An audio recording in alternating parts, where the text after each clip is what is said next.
우리 가슴을 울릴 만한 역사가 뭘까라고 생각해 볼 때 아마 우리가 잘 알고 있는 용서를 할 수 없는 사람을 용서하는 것, 사랑을 할 수 없는 사람을 사랑하는 것, 그 사람이 누굴까라고 이렇게 묵상하는데, 우리가 잘 아는 자기의 아들 하나도 아니고 자기의 두 아들을 죽인 아들 친구, 미국에 유학 보내려고 준비했던 두 아들을 한꺼번에 총으로 쏘아 죽인 그 원수 같은 그 아들을 이렇게 양아들로 삼고, 그리고 그 아들을 사형 선고를 내렸을 때 어떻게 하든지 힘을 써서 끄집어내 가지고 내가 양아들 삼을 거다. 그래서 양아들을 삼고 그 아들을 사랑한 그 사람이 손양은 목사님이십니다. 이런 소리, 이런 이야기를 들어보면 사랑할 수 없는데 사랑하고, 용서할 수 없는데 용서하고, 그게 우리 가슴을 울리는 거예요. 어떻게 저렇게 될 수 있을까? 그래서 오늘 우리가 이런 사건들이 우리 가슴을 울리는데, 오늘 여러분에게도 이런 가슴을 울리는 소리가 들려야 되고, 또 여러분도 누군가를 향해서 이런 소리를 낼 수 있으면 너무나 우리가 세상 사는 것이 참 멋있게 사는 것이 아닐까. 성경에도 보면 우리 가슴을 울린 인물이 있어요. 그게 누구냐면 성경에 나오는 인물 중에 요셉이라는 이 사람인데, 요셉은 야곱의 아들로서 11번째 태어났습니다. 근데 요셉이 형제들에게 미움을 받아요. 이제 야곱의 부인인 라헬이라는 그 요셉의 엄마가 일찍 죽었잖아요. 동생 낳으면서 죽었으니까. 그러니까 어릴 때부터 우리로 말하면 한 3살, 4살 정도 돼서 엄마를 잃었으니 얼마나 이 아이에 대한 아버지가 애정이 갔겠어요. 그러니까 이 아이를 불쌍히 여겨서 이렇게 이 아이를 잘 보호하고자 하는 그 아버지 사랑 때문에 배다른 형제들이 이 요셉을 미워하게 됩니다. 그래서 이 요셉을 미워해서 애굽에 이 사람을 인신매매로 은 20을 받고 팔잖아요. 그래서 이제 팔았어요. 그래서 요셉은 아주 고난을 당하고 고생하는 가운데 하나님이 함께해서 애굽에 내려가서 총리가 되는 축복을 받아요. 그런데 이제 그 당시 이 가나안에 다 살고 있는 요셉의 가족들, 야곱을 비롯해서 그 배다른 형제들이 그 가나안 땅에 가뭄이 너무 심했어요.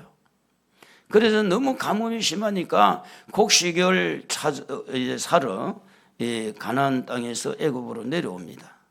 그 애굽에 내려왔을 때에 이제 요셉은 지금 앞에 있는 사람이 누군지를 아는 거예요. 그런데 요셉의 그 형제들은 요셉이 누군지를 몰라요. 요셉은 알아보는 거예요. 그럴 때에 요셉이 얼마든지 그 형제들을 죽일 수 있잖아요. 원수를 갚을 수 있잖아요. 그런데 창세기 45장 14절에 보면 그 아우 베냐민의 목을 안고 울었다 그리고 15절에 보면 요셉이 또 형들과 입맞추며 안고 우니 그렇게 말해요. 그 베냐민 자기 동생이니까 이제 끌어안고 울 수는 있잖아요. 근데 원수 같은 그 형들을 입맞추고 이렇게 포옹을 하고 함께 운다는 것은 요셉의 진정한 마음이 보이는 거예요. 가식으로 사랑한 게 아니에요.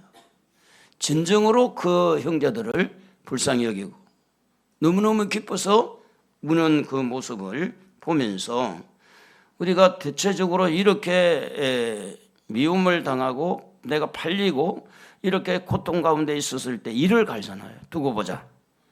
내가 가만히 있나 보자.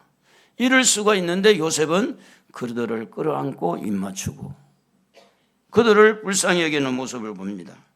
사도 바울은 그렇게 말합니다. 로마서 12장 19절에 보면 내 사랑하는 자들아 너희가 친히 원수를 갚지 말고 하나님의 진노하심에 맡기라. 기록되었으되 원수 갚는 것이 내게 있으니 내가 갚으리라고 주께서 말씀하시니라.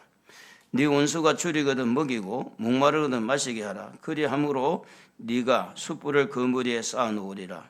악에게 지지 말고 선으로 악을 이기라.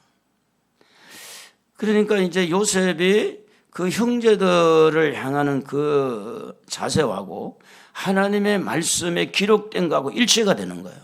하나님이 원하는 대로 원수를 갚지 말고 원수가 줄이거든 먹이고 목마르거든 마시게 해라. 그걸 실천하는 모습을 보면서 우리의 가슴을 울리는 거죠. 그래서 가뭄으로 살기 힘든 그런 가운데 있는 가나안 땅에 살고 있는 요셉의 가족들이 이제 이주를 하죠. 애굽으로 이주를 해서 그 형제들이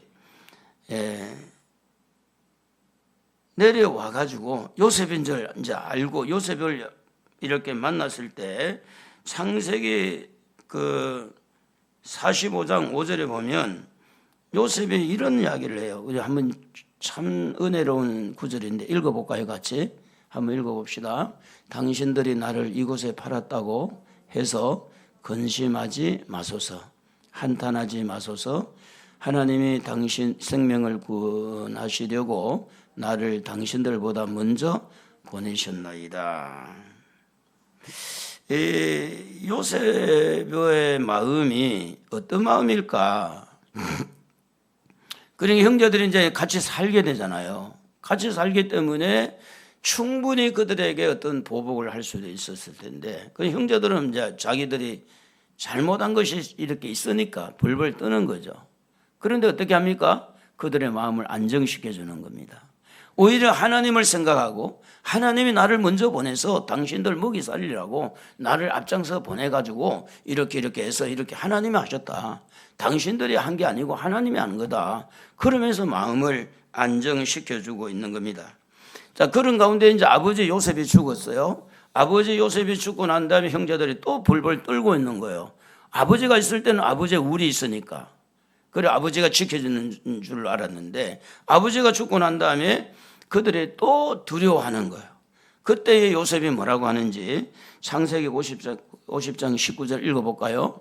요셉이 그들에게 이르되 두려워하지 마소서 내가 하나님을 대신하리까. 20절에 보면 당신들은 나를 헤아려 하였으나 하나님은 그것을 선으로 바꾸사 오늘과 같이 많은 백성의 생명을 구원하게 하시려 하셨나니 당신들은 두려워하지 마소서 내가 당신들과 당신들의 자녀들을 기르리이다 하고 그들을 간곡한 말로 위로하였더라. 이렇게 돼요. 그러니까 요셉의 소리를 들으면서 우리 가슴을 울리는 거예요. 도대체 요셉은 어떤 사람이길래 그런 원수 같은 형제들을 또 그 자녀들을 먹이 살린다 그러고 그들을 위로할 수 있었을까? 그래서 이 요셉의 모습에서 뭘 많이 보게 되느냐? 예수님의 모습을 보는 거예요. 그 요셉의 어떤 그런 태도가 예수님의 태도를 들여다볼 수 있는데 오늘 우리 주님이 십자가에 못 박혀 죽었을 때 얼마나 살벌합니까? 예수님을 십자가에 죽이라고 하고 많은 사람들이 예수님을 향해서 욕을 하고 비방을 하고 그런 이제 가운데 고통은 고통이고 얼마나 통증이 쓰라지고 아픈 그런 상태에 예수님이 하시는 말씀이 예루살렘의 딸들아 나를 위해서 울지 말고 너희와 너희 자녀를 위해서 울어라. 자, 이 말씀이 우리의 가슴을 울리는 건 뭐냐면 나를 위해서 울지 말고 너희와 너희 자녀를 위해서 울라고 하는 그것은 예수님의 진실성이 있습니다. 요셉이 원수를 갚지 않고 오히려 그들을 위해서 먹여주고 그들을 위로하는 것을 보면 요셉의 진실성을 보게 되어지는 겁니다.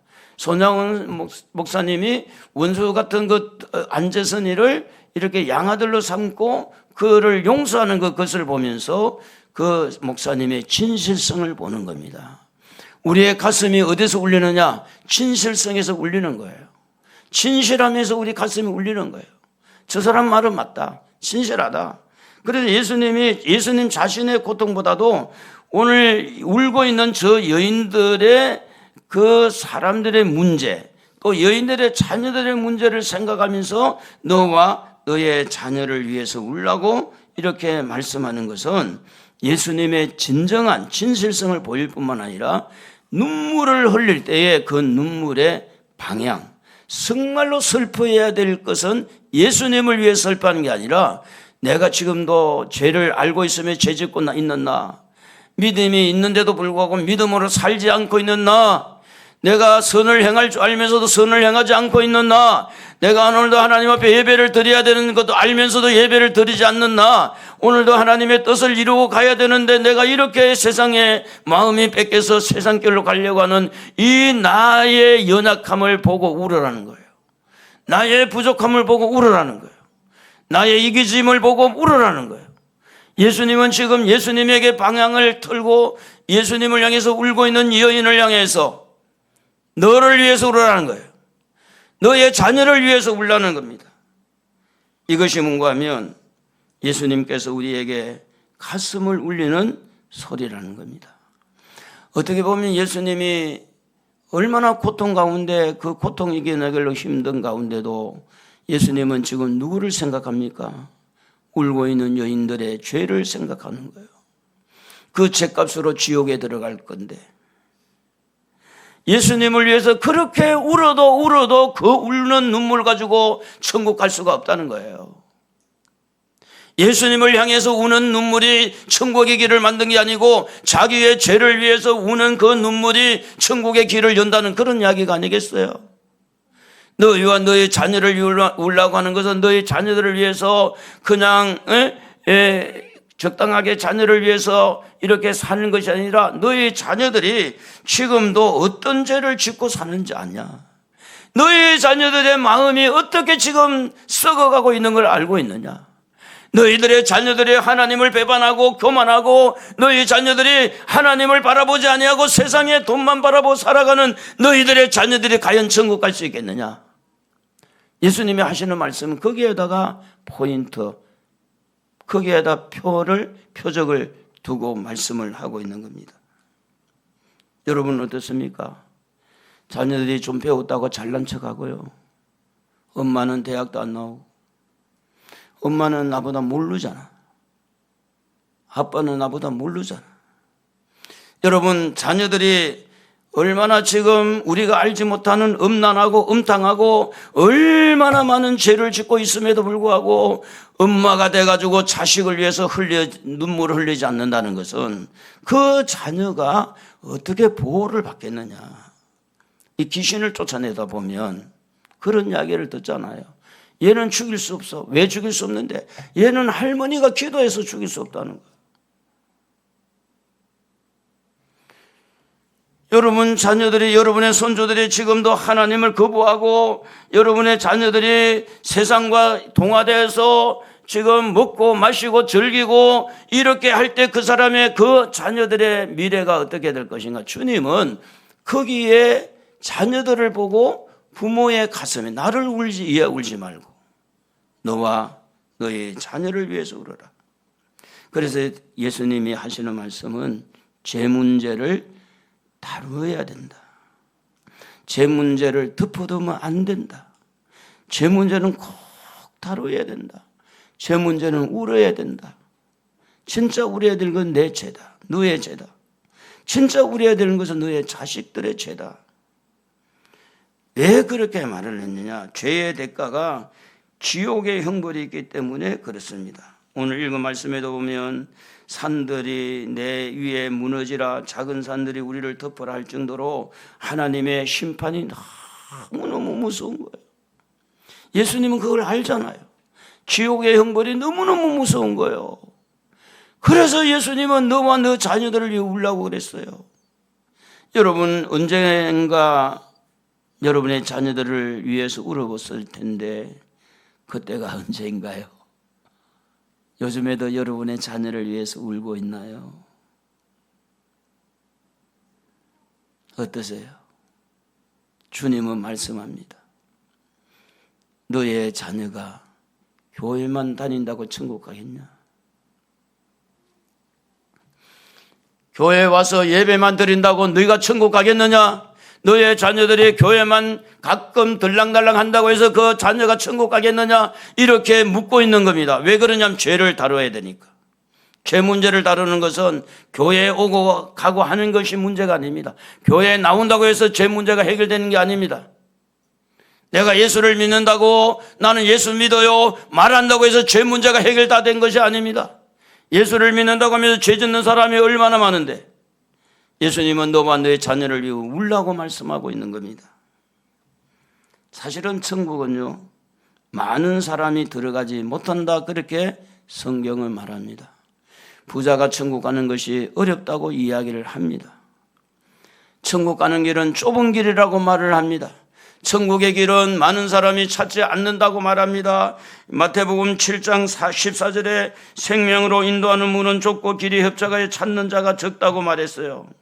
마태복음 7장 21절에 보면 하나님의 뜻을 이루어야 되는데 나더러 주여 주여 하는 자마다 다 천국에 들어갈 것이 아니요 다만 하늘에 계신 내 아버지의 뜻대로 행하는 자라야 들어가리라.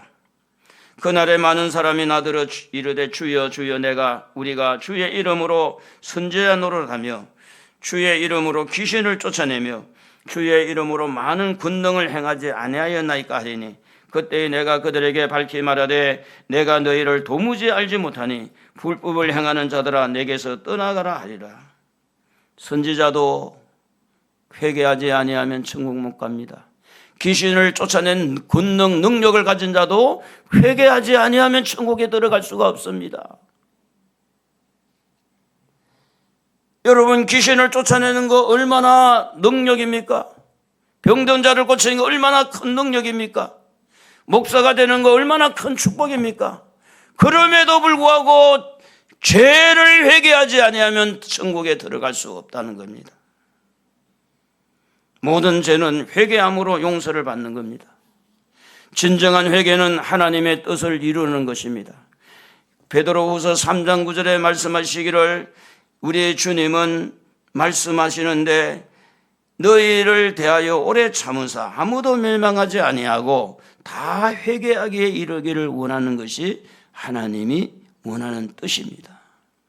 여러분, 가슴을 울리는 회개는 언제 했습니까? 여러분이 지은 죄 때문에 고통을 감내하면서 통증을 느끼면서 내가 목사인데, 내가 이래도 집사인데, 장로인데, 권사인데, 내가 아직도 이런 죄 문제를 내가 해결하지 못하고 아직도 내가 이렇게 사는가 가슴을 치면서 울어본 적이 언제인가요? 이 사순절에 그런 눈물이 없다면 이 사순절이 여러분에게 아무런 효과가 없을 거예요. 사순절을 지내면서 우리가 예수님을 묵상하면서 나의 죄를 진실로 정직한 마음으로 가슴을 치면서 회개할 때 이 사순절은 우리에게 복이 될 것입니다. 예수님은 예수님 자신의 고통 속에서 사명을 감당하기를 원하는데 그 사명을 감당하는 것은 사람들에게 가지고 있는 죄를 회개할 것을 요청하고 있는 겁니다. 모든 사람이 천국 가기를 원해요. 그러나 모든 사람이 죄를 회개하지는 않습니다. 모든 사람이 천국의 소망을 가지고 살아요. 그런데 모든 사람이 회개하지 않는다는 겁니다. 그 중에 회개한 사람은 천국을 소유할 것이고 그 중에 회개하지 아니한 사람은 천국을 소유하지 못할 것인데 예수님께서 하시는 말씀은 너희들이 나를 위해서 울어서 천국 가는 게 아니다. 나를 위해서 아무리 운다고 해서 그것이 너희들의 죄를 해결하는 것이 아니다.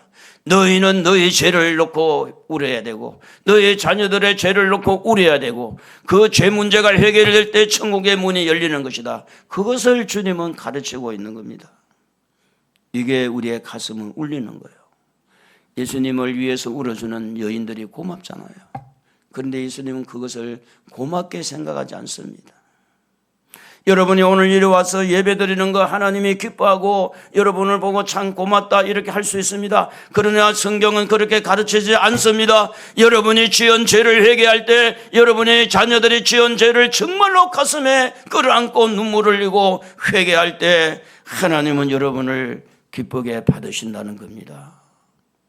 이 자리에 왔다고 해서 하나님이 다 받으신 것이 아니라는 겁니다. 하나님은 여러분의 죄를 깨닫고, 하나님 내가 죄를 지었나이다, 내가 잘못했나이다, 내가 아직도 내가 이런 허물을 가지고 있습니다. 하나님, 내가 다시 한번 주님의 십자가 앞으로 이 죄덩어리를 들고 나아갑니다. 하나님, 나를 용서해 주십시오. 하나님, 내가 알면서도 이래서는 안 되는데 왜 나는 이렇게만 살고 있는지, 하나님, 난 죄인입니다. 용서해 주십시오. 눈물을 가지고 십자가를 향해 나갈 때 주님은 그 눈물을 받으시는 거예요. 그래서 천국은 그런 이야기를 합니다. 천국은 눈물로 가는 곳이다. 눈물 없이 가는 것이 아니라 눈물을 흘리면서 우리는 죄와 싸우되 피 흘리까지 싸워야 되고, 그러나 죄와 아무리 싸운다고 해도 십자가의 보혈 없이는 이길 수가 없습니다. 여러분, 우리가 만약에 천국에 들어간다면 분명히 우리는 회개한 자입니다. 그러나 우리가 천국에 들어가지 않았다는 것은 회개하지 않았기 때문에 천국에 들어가지 못하는 겁니다. 어떤 죄를 많이 지었느냐가 문제가 아닙니다. 죄를 많이 지었느냐 적게 지었느냐 이 문제가 아닙니다. 정말로 회개했느냐, 정말로 가슴을 치면서 통곡을 하면서 회개했느냐 안 했느냐에 따라서 천국문이 열리고 천국문이 닫힌다는 겁니다. 그래서 천국은 회개한 사람이 의인이 돼가지고 들어가는 거예요. 죄를 숨길 수가 없어요. 하나님을 기만할 수가 없잖아요. 어떻게 하나님을 속일 수가 있겠어요? 드러나는 거지. 하나님은 들여다보고 있는데. 그래서 예수님은 말씀합니다. 너를 위해서 울어라. 너를 위해서 얼마나 울고 사느냐. 너의 못된 성격, 이기적인 그 못된 행동, 약속을 지키지 않는 그 못된 마음, 돈에 대한 애착이 있는 그 마음, 너는 그것을 위해서 울고 사느냐. 조그만 싫은 소리만 들리면은 금방 삐지는 너의 마음. 그래서 오늘 우리는 주님의 말씀을 들어야 됩니다. 주님은 나를 위해서 울라고 그러는구나. 그리고 또 자녀를 위해서 울라고 그러는구나. 천방지축까지 사는 자식을 위해서. 눈물이 흐르는 철저한 회개만이 천국의 문이 열리는 줄로 믿습니다. 그래서 어떠한 죄인도 회개하면 천국에 들어가고, 어떠한 죄인도 천국에 들어가는 사람은 회개의 눈물을 가진 사람이 들어가는데, 그게 바로 십자가의 도라는 겁니다. 고린도전서 1장 18절에 보면 십자가의 도가 멸망하는 자들에게는 미련한 것이요 구원을 받는 우리에게는 하나님의 능력이라고 하는 것은, 눈물로 기도하고 눈물을 흘리면서 회개하는 사람에게는 십자가의 도, 십자가의 길이 천국의 문을 여는데, 말만 가지고 하는, 말만. 주님은 나를 위해 죽었다고, 나는 예수를 믿기 때문에 천국 간다고, 말만. 여러분, 말만 가지고 천국 가는 게 아니에요. 회개하는 자만이 천국에 들어가는 겁니다. 세례 요한도 회개하라 천국에 가까웠다 그랬고요, 예수님도 회개하라 천국까지 가까웠다고 그랬습니다. 그러니까 오늘 사랑하는 성도 여러분, 십자가에서 용서받는 자만이 천국에 들어가고 구원을 받게 됩니다. 믿으시기를 바랍니다. 믿어야 됩니다. 십자가에서 여러분의 자녀가 구원의 확정이 이루어지는데, 여기에는 두 가지를 해야 됩니다. 하나는 회개입니다. 하나는 믿음입니다. 십자가에서 하나는 회개해야 돼요. 하나는 믿어야 돼요. 그래서 예수님이 나를 위해서 죽으신 것을 믿어야 되고, 나를 위해서 죽으실 때에 예수님은 어떤 자를 위해 죽었느냐? 아무나를 위해 죽은 것이 아니고 눈물로 회개하는 그 사람을 위해서 십자가에 죽으셨다고 하는 겁니다. 눈물로 용서를 구하는 데는 분명한 진실이 들어가게 되어 있습니다. 이물질이 들어가지 않습니다. 제가 이번에 이제 집회에 참석을 했는데 여자 목사님이십니다. 제가 금요일도 이야기했지만은 그 여자 목사님이 이제 간증을 해요. 그런데 이제 이 목사님은 머리에 뇌 쪽에 암이 있어가지고 뚜껑을 열었어요. 그래서 암 수술을 받았고, 또 이제 암이 여기저기 생겨가지고 하나님 앞에 기도하면서 이제 사는 분인데, 28살 먹은 둘째 아들이 암에 걸린 거예요. 그러니까 이 둘째 아들을 위해서 얼마나 사모하고 그렇게 기도하고 했는데, 28살 먹은 둘째 아들을 하나님이 불러간 겁니다. 그런데 그 아픔의 상처를 가지고 있는 이 여자 목사님에게 간증을 하라고 그렇게 하는 것을 보고 마음이 아팠습니다. 잠잠했던 그 마음이 다시 간증을 하면서 아들 생각을 하게 되는 거예요. 그러니까 울컥하는 거죠. 그러면서 그 아들을 보낸 어미의 심정이 말을 안 해도 지금 쓰라릴 텐데, 그 대중 앞에서 간증을 하면서 그 아들이 이렇게 28살 때 암으로 하나님이 불렀다고 할 때 얼마나 마음이 또 아픔을 느끼지 않겠는가. 저도 많이 그 부분에서 마음이 울렸어요. 그러면서 우리 근사님 아들을 50몇 살 일본에서 먼저 보내고 얼마나 근사님이 마음이 아팠을까. 그런데요, 그 여자 목사님이 그 눈물을 흘리면서 간증을 하면서 이런 말씀을 하는 거예요. 천국에 있는 아들이, 하늘나라에 있는 아들이 나를 바라보고 맨날 울면서 낙심하고 그렇게 살기를 원할까? 천국에 있는 아들 내가 좀 있으면 만날 텐데, 그 아들을 기쁨으로 만나려면 내가 그 둘째 아들이 살지 못한 그 목까지 내가 더 잘 살아서 기쁨으로 하늘나라에 가서 만나야 되겠다. 그러면서 그 간증을 하면서 천국에 대한 소망을 가지고 사는 모습을 보게 했습니다. 하늘나라 있습니다. 하늘나라만 있습니까? 지옥도 있습니다.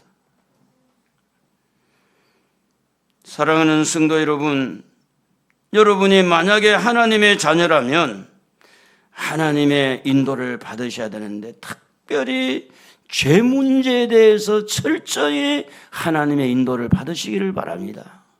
물론 물질도 우리는 복을 받아야, 건강도 복을 받아야 되고 다 자식도 잘 돼야 되지만 죄 문제만은 어떤 부분에 양보하면 안 돼요. 그래서 성령의 능력을 받는 것은 죄 문제에 대해서 민감해야 돼요. 우리가 욕을 했어요. 민감해야 됩니다. 거짓말했습니다. 민감해야 됩니다. 욕심부렸습니다. 민감해야 됩니다. 그대로 그냥 덮어두고 갈 게 아닙니다. 왜냐하면 천국 문을 막을 수 있으니까. 그래서 하나님의 자녀는요, 하나님의 자녀답게 눈물을 흘리면서 하나님을 믿는, 예수님을 믿는 자들에게는 열매가 있어요. 그 첫 번째 열매가 뭐냐면, 하나님 예수님을 영접하면 요한복음 1장 12절에 보면 하나님의 자녀가 된다고 그렇게 말씀을 했습니다. 누가복음 20장 36절에 보면 부활의 자녀로서 하나님의 자녀라고 말하고 있습니다.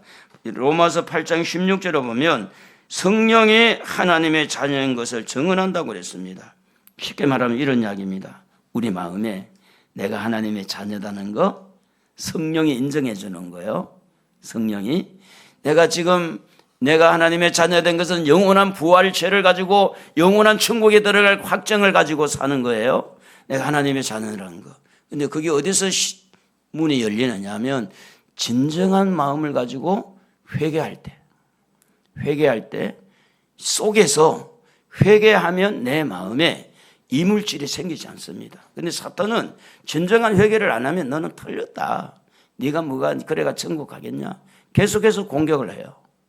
그런데 정말로 회개한 사람은 그런 공격을 받지 않습니다. 그리고 두 번째는 영생에 대한 확실한 열매인데 요한복음 요한1서 5장 12절에 보면 한번 읽어봅시다. 중요한 구절이니까 아들이 있는 자에게는 생명이 있고 하나님의 아들이 없는 자에게는 생명이 없느니라. 여러분 안에 예수 생명이 있는 줄로 믿습니다. 그렇지 않습니까? 요한복음 5장 24절에 너무 우리 잘 아는 대로 읽어봅니다. 내가 진실로 너희에게 이르노니 내 말을 듣고 또 나 보내신 이를 믿는 자는 영생을 얻었고 심판에 이르지 아니하나니 사망에서 생명으로 옮겼느니라. 그래서 이제 심판받지 않고 영생을 얻는 것은 정말 나를 위해서 울었다는 거예요. 자식을 위해서 울었다는 거예요. 제 문제가 해결됐다는 거예요. 제 문제가 해결될 때 사망에서 생명을 옮기고 제 문제가 완전히 해결됐을 때 심판에 이르지 아니하고 영생을 얻고. 그러니까 우리가 좋은 것만 따먹으려고 그러지 말고 진짜 중요한 건 내 속에 있는 거. 내 속에 제 문제가 내 안에 있잖아요. 내가 회개해야 돼요. 내가 회개할 뿐만 내 자식을 위해서 눈물 흘려야 돼요. 제 문제가 해결돼야 천국 가니까. 그리고 이렇게 영생의 열매가 있는 자들에게 이어서 오는 열매가 뭐냐? 구원의 감격입니다. 하박국 3장 18절에 보면 나는 여호와로 말미암아 즐거워하며 나의 구원의 하나님으로 말미암아 기뻐하리로다. 빌립보서 2장 18절에 이와 같이 너희도 기뻐하고 나와 함께 기뻐하라. 빌립보서 4장 4절에 주 안에서 항상 기뻐하라. 내가 다시 말하노니 기뻐하라. 데살로니가전서 5장 16절에 항상 기뻐하라. 구원받았습니까? 영생을 얻었습니까? 하나님의 자녀가 됐습니까? 진실한 회개가 됐습니까? 어떤 열매가 우리에게 오느냐? 기쁨이 오는 거예요. 기쁨이, 즐거움이 오는 거예요. 할렐루야. 내 안에 즐거움이 없다는 것은 내 안에 문제가 있는 겁니다. 내 안에 기쁨이 없다는 것은 내 안에 지금 문제가 있는 거예요. 그 문제 딴 거 생각하지 마세요. 제 문제만 해결하면 돼요. 제 문제만 해결되어지면 세상에 겁날 게 뭐가 있어요? 제 문제만 해결되면 겁날 게 없어요. 죽는 게 겁난다고요? 그게 겁난 게 아니에요.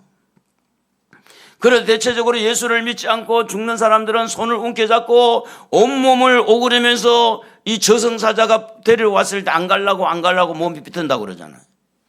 근데 예수를 믿고 하나님의 자녀가 된 사람은 너무 편한 마음을 가지고, 저희 어머니가 주일날 점심을 식사를 하고 갑자기 이제 돌아가셨다 그래가지고 이제 갔잖아요. 근데 장례식에 가서 어머니의 살결을 보니까 살아있는 피부예요. 오전이 됐었지 않나. 그런데 몇 년이 지나고 나서 나만 그렇게 본 줄 알았더니 저희 시골의 매형도 장모님이 돌아가실 때 피부가 살아있더라. 물론 의심을 하려면 한이 없겠지만 의사가 또 진단한 거니까. 그런데 우리가 보면 편하게 돌아가셨다 이렇게 볼 수 있잖아요. 편하게. 그러니까 정신 드실 때까지만 해도 괜찮았다는 거예요. 그런데 바로 너무 어떻게 보면 갑작일 수가 있는데 본인은 어떻게 고통 안 느끼고 운명을 한 거죠. 여러분, 우리가요 가슴을 살려야 돼요. 우리 심령을 살려야 돼요. 죄를 지어서 굳어진 이 마음을 걷어내야 돼요. 우리의 이기적인 거, 욕심적이고 세상적인 거 걷어내야 돼요. 옛사람을 이겨야 돼요. 천국이 확실하게 있기 때문에 그렇습니다. 우리가 또 구약에 보면 우리 가슴을 울리는 그런 성경 구절이 또 있는데 그게 뭔가 하면 아버지의 왕권을 빼앗으려고 하다가 이렇게 나중에 이렇게 싸우다가 죽은 아들을 위해서 우는 다윗의 마음을 보게 되는데 사무엘하 18장 33절 우리 같이 한번 읽어봅시다. 왕의 마음이 심히 아파 문 2층으로 올라가서 우니라. 그가 올라갈 때에 말하기를 내 아들 압살롬아, 내 아들 압살롬아, 내 아들 압살롬아, 차라리 내가 너를 대신하여 죽었다면 압살롬 내 아들아 하였더라. 이 아비의 마음이 보이잖아요. 아비의 마음이 보이는 거예요. 근데 그 아들이 누굽니까? 아비의 원수예요. 아버지의 왕권을 빼앗아가지고 아버지를 죽이려고 했던 그 아들. 그럼에도 불구하고 이 아버지는 아들을 대신해서 내가 죽었으면 좋겠다. 여러분 자녀들을 여러분이 사랑합니다. 알고 있어요. 그런데 그 사랑이 굴절되고 있는 거예요. 여러분은 자녀를 위해서 많이 생각하고 고민하고 간섭합니다. 그런데 그것이 많이 굴절된 것은 진작 여러분의 자녀들의 죄를 위해서 울어야 되는데 이 압살롬 할 때 다윗이 압살롬의 죄를 위해서 운 게 아니잖아요. 예수님의 말씀하고는 달라요. 다윗은 그냥 아들이 죽은 것 때문에 슬퍼하는 거죠. 그런데 진짜 우리가 봐야 될 것은 압살롬이 지은 죄, 또 여러분의 자녀들이 지은 죄, 그 죄를 위해서 울라는 거예요. 죄를 위해서. 아비의 눈물이 있듯이 어미의 눈물이 있고 또 하나님의 또 예수님의 눈물이 우리를 향하고 있는데 그 한 가지로 다 연결되는데 그게 뭔가 하면 죄 문제입니다. 하나님은 우리가 죄 때문에 죽어야 될 그 자리에 예수님을 죽게 만들었습니다. 하나님의 사랑이 예수님을 십자가에 끌고 가셨고 우리를 사랑하기 때문에 예수님의 아들을 십자가에 내주시면서 우리를 살리려고 하나님은 예수님을 십자가에 죽게 그대로 둔 겁니다. 어떻게 보면 하나님이 십자가로 끌고 간 거죠. 그런데 그 십자가에서 예수님의 죽음이 완전히 아무런 효력이 발생하지 않는다면 도대체 하나님의 수고는 어디 가겠어요? 그래서 너희 자녀를 위해서 너를 위해서 울라고 주님은 말씀하고 있는 겁니다. 우리의 가슴에 우리의 마음에 정말로 우리 자신을 좀 돌볼 필요가 있습니다. 마귀에게 속은 것도 너무 억울하잖아요. 그런데 마귀가 역사하지 않는데도 불구하고 내가 짓는 죄, 내가 죄를 지었으니까.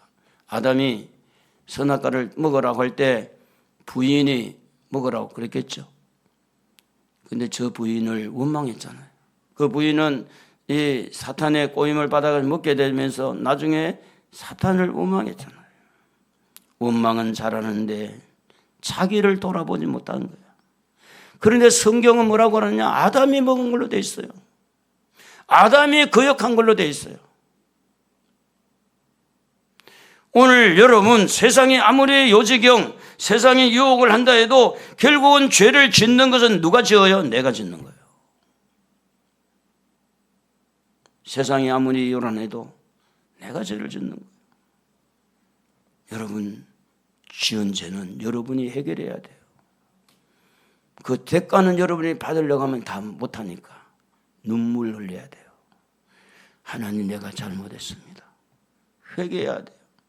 그러니 예수님이 하신 말씀을 보면서 우리 자신의 가슴을 울리는 눈물, 회개가 있어야 되겠다. 너 자신을 울어라. 너 자신을 위해서 울어라. 자녀를 위해서 울어라. 여러분 자녀들은 안전합니까? 천국까지 갈 수 있겠어요? 여러분 자녀들? 확실해요? 방관하고 있지 않습니까? 에라, 모르겠다 포기합니까? 성경은 포기하라고 말하지 않습니다. 방관도 그렇습니다. 하나님은 여러분의 눈에서 흐르는 눈물을 보기를 원하십니다. 간절하게 기도하다 보면 하나님께서 여러분에게 은혜를 주시면 정말 자녀를 위해서 기도할 때 내 눈에서 눈물이 주르르 흐를 수밖에 없습니다. 제가요, 지금의 정치권에 일어나는 일들을 보면서 저는 어떻게 봤느냐. 이게 바로 죄 문제다. 죄 문제만 해결되면 살만한데 저렇게 죄를 밥 먹듯이 짓는 저 사람들 저렇게 살아가 천국 갈 수 있을까?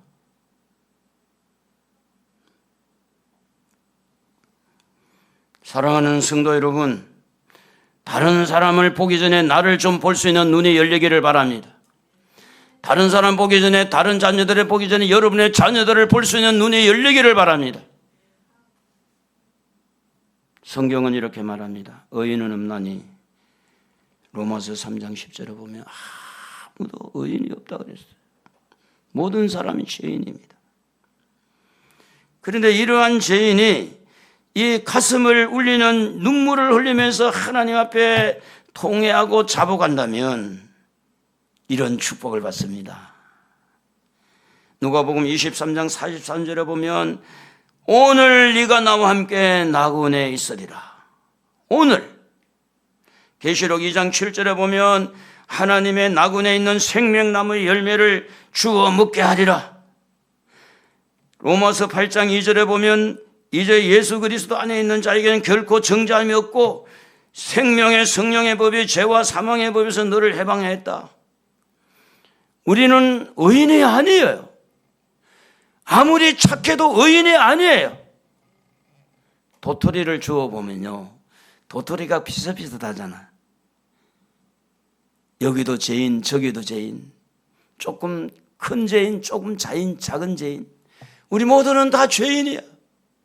누가 의인이 어디 있겠어요? 목사도 죄인이고 여러분도 죄인입니다. 그런데 뭐가 우리가 달라져야 되느냐? 죄를 인정하고 하나님, 내가 죄를 지었습니다. 내가 잘못했습니다. 가슴을 울리는 회개하는 사람. 여기서 진가가 달라지는 거예요. 여기서 달라지는 거예요. 이 사순절에 이 중요한 이 시점에 우리가 그냥 흘려보낸다면 우리는 허당을 치고 말 겁니다. 내 죄를, 내가 낳은 사랑하는 내 자녀들의 죄를 내 가슴에 안고 주여 내가 잘못했습니다. 우리 아이들의 죄를 용서해 주십시오. 여러분의 눈에서 눈물이 뚝뚝 떨어진다면 주님의 가슴도 울릴 겁니다. 여러분의 가슴도 울리고 주님의 가슴도 울리고 그 가슴에서 울리는 눈물의 기도를 들으시고 여러분과 여러분의 자녀들의 길을 열어주실 줄로 믿습니다. 우리